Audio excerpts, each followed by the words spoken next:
Hey guys, how's it going? Welcome back to another Lightroom editing tutorial. Welcome to part 2 of how I take my street photos, and obviously in this episode I'm going to be showing you how I've edited the photos that I've taken in the previous video. So in saying that, I'm going to jump straight into it. So for today's tutorial I'm going to be using my Dean Tucker presets, which can be found on filterpro.co. The link will also be in the description for those of you that want to go check it out. So just to make it a bit easier, I've already selected the best photos from the day so that we can just go through it really quickly and show you what I would do to edit them. So to start off, I'm going to just go ahead and select all of the photos from the day, which is up until this point over here. And then I'm going to click on D21, so that'll just apply them to all of them. Now, I know that D20 and D21 aren't in the Dean Tucker preset pack. It goes up to D19, but these two are literally just variations of the D19. It's just bringing up the shadows a bit and changing the colors ever so slightly. So to start off, what I want to do is just bring down the grain a bit. I think it's a bit much for these photos in this set, so I'm going to bring down the grain to maybe around 20. That looks good to me. And then another thing that I want to do is just bring down the saturation of the blue, because for some reason I've really been liking that. So this will just apply it to all of the pictures. As you can see, if you scroll along, the blue just gets desaturated in all of them. So I'm going to run through this really quickly. We have a lot of photos to get through with a short amount of time. So for the start, I'm just going to bring up the exposure of this photo. I think I just want to see a bit more detail in the shadows of this picture, and then what we can do is bring down the highlights just to balance that out. I think that looks good, and we could also just bring up the temperature a bit. I think it could be warmed up a bit to bring up that color contrast between the blues and the oranges. Moving on to the next one, this is also very similar, so we could do almost exactly the same thing.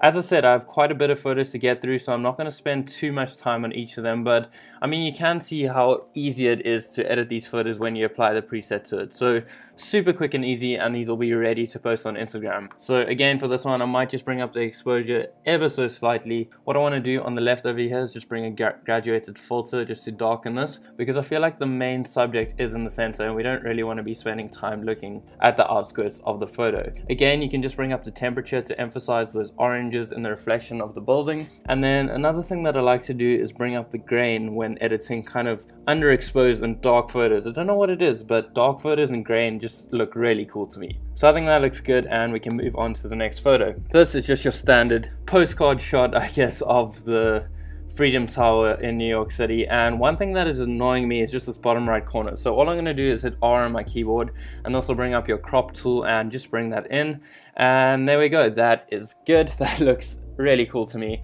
and just keeping it nice and simple, nice and minimal, and we can move on to the next photo. I'm also just going to bring up the before and after, and you can hit Y on your keyboard to see this, just so you guys can see the before and after effects of the presets. Just bringing down the exposure just a bit. I think it might be a bit too overexposed for me, but I mean, that looks pretty good. Might bring up the blues just a little bit more, not too much, and bring up the luminance to make it a bit lighter. Once again, if you want to bring up those oranges, you can bring up the temperature a bit more, and that'll pump them up. And just like the previous photo, these little things on the right are just annoying me a bit, so I would just go to the spot removal tool, click on that, and then just click on those spots over there, and just make sure that it's picking up a sky of the similar area. Lightroom gets it wrong sometimes, but it does a pretty good job for the most part. And we hit double enter on that, and it's gone, and the photo looks nice and clean and really good. So we can move on to the next one. So what I try to focus on in New York is just getting really simple, straight architectural lines. And although this picture is really simple, I think it looks cool, especially with the reflection in the building over here and just changing the color and contrast a little bit. For this one, I actually think we could bring up the contrast just a bit, and also the exposure. We can see in the histogram here that if you want to get a nice balanced and properly exposed picture, just make sure that the histogram on the right over here is properly balanced. If we make it too overexposed, we can see that the scale is leaning towards the right. If it is underexposed, we can see how much it goes towards the left, and that obviously reflects in your photo. So if you want to get a nice balanced picture, just make sure that that is balanced as well. Moving on to the next one, this is actually one of my favorite photos, and I love the composition of this. Once again, one thing that I don't really like is the building on the edges of the photo. So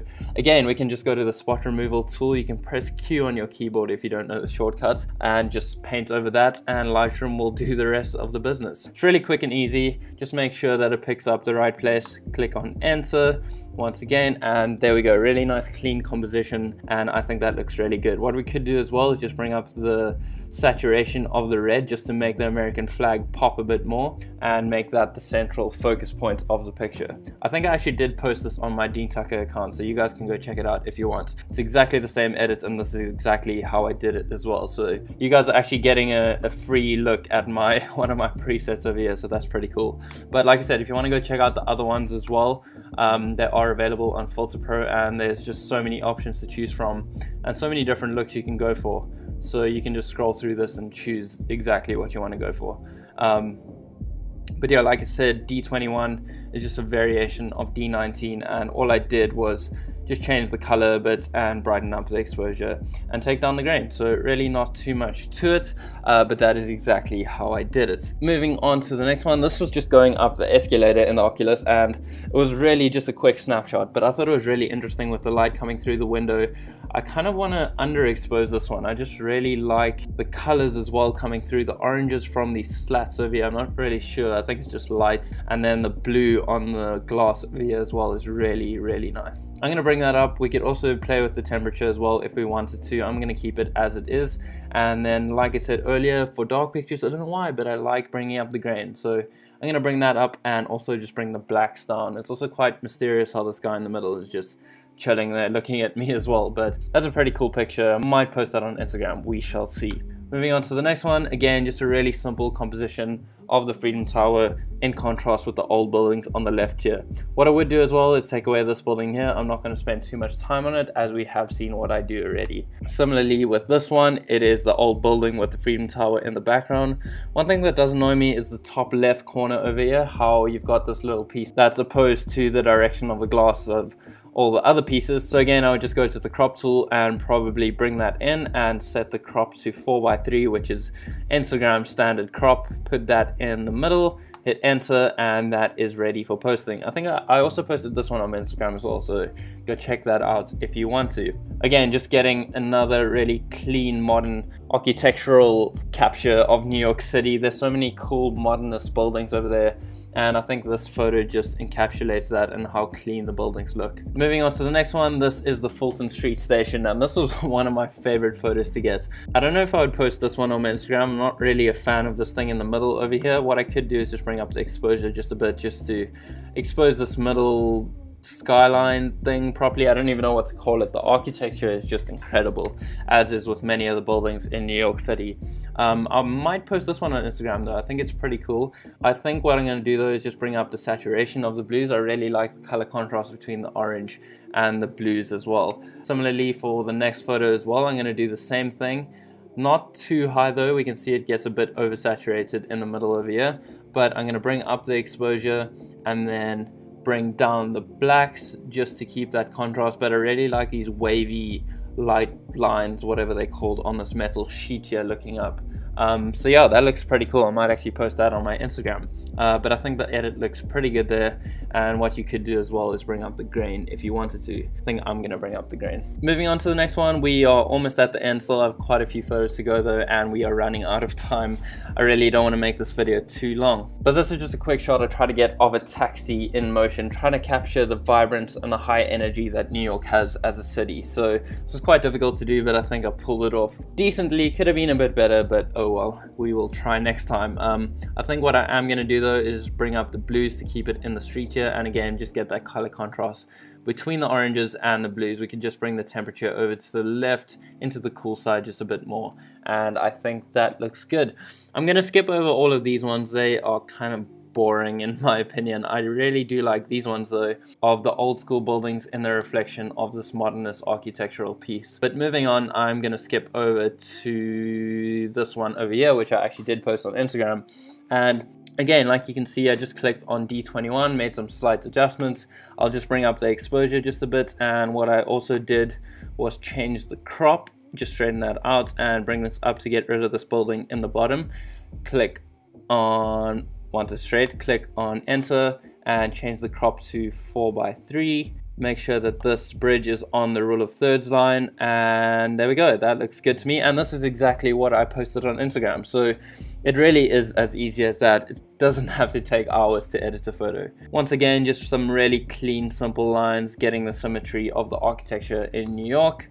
Probably wouldn't post this on Instagram as well. It would do better for like a minimalist account, I think. I really like minimalist design, but it doesn't really fit in with the theme of my Instagram account just yet. Once again, just looking out for reflections in these glass buildings, so the old buildings and the reflections of these new ones. But again, just the architecture in New York is so beautiful. And then lastly, just finishing off today's tutorial with some rooftop views. I managed to sneak on, well, not really sneak on, I pretended that it was my birthday and that I was checking out the place for a party, get onto a rooftop bar in New York, and the photos came out pretty cool. Got to see New York from a completely different view. It wasn't too high up, but I mean, it's still a different perspective from down on the street, so that was pretty cool. The photos came out nicely as well, and I might be posting this on Instagram as well. So again, just really simple adjustments. I don't even have to tell you guys too much. You can see the adjustments that I'm doing as I'm talking as well. So yeah, really just about applying the preset. It does most of the heavy lifting and applies all the settings for you. So again, if you guys want to go check it out, the link is in the description. Makes editing a really simple process, and you can get your edits and your pictures out there to the world really quickly. So I'm going to end off with this photo right here. This was on top of another rooftop in New York, and I think it looks really cool. I would just bring down the highlights just to compensate for me bringing up the exposure. So just bring down the highlights to bring back the detail in the lights on the Empire State Building. And that is going to wrap up today's tutorial here. That is how I edit my photos for Instagram. Literally, it is as quick as that. So I hope you guys have enjoyed this. Once again, if you guys want to check out the preset pack, it is available on filterpro.co. The link will be in the description as well. Also, if you want to go check out the first video where I showed you how I took all of these photos, please go check that out. The link will be in the description as well, or just go check out my recent updates, and I would have posted these at the same time. So in saying that, I'm going to end today's video. If you guys like the video, please leave a like. If you are new around here, hit the subscribe button. And in the meantime, stay weird, don't die, make it happen. I'll see you guys in the next one.